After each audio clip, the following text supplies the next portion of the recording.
All right, I want to explain in this video the quick structure, give you a structural outline or overview of how real estate syndications are structured, right? You'll hear terms in multifamily investing called GP and LP. GP stands for general partner. LP stands for limited partner, right? And these are partnership law terms, right? I'm a real estate and finance lawyer, so obviously know what I'm talking about. These are partnership law terms. But in a real estate syndication, you've got a GP and an LP. These are usually different groups, right?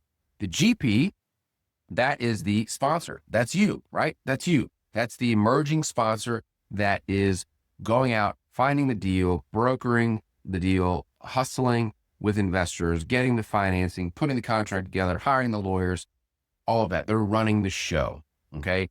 The LPs are the limited partners. They are the capital providers, the equity, if you would, not the debt, the equity. They come in and they invest in your deal, right? And you promise them a rate of return.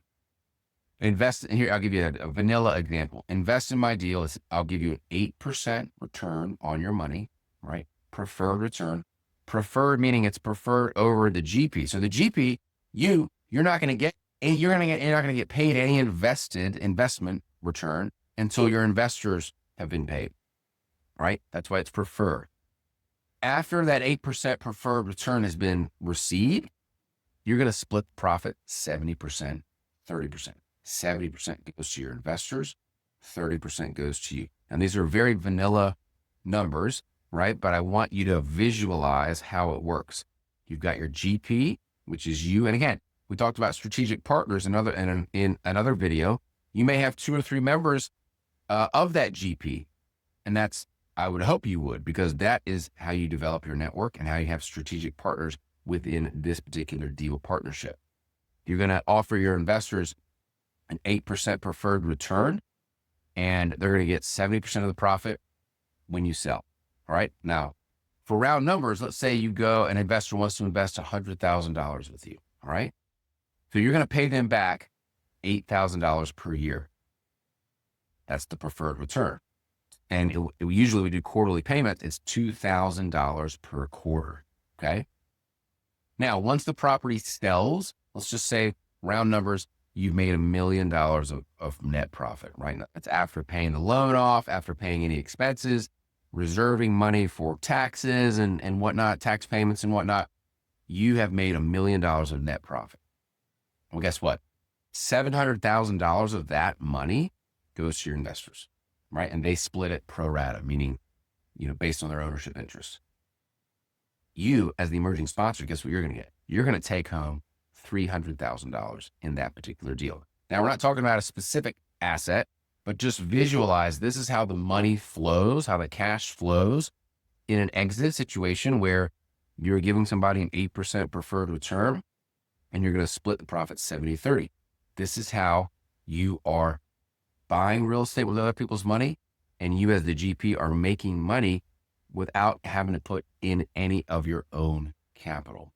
In this particular example, the investors will put in 100% of the capital. Okay.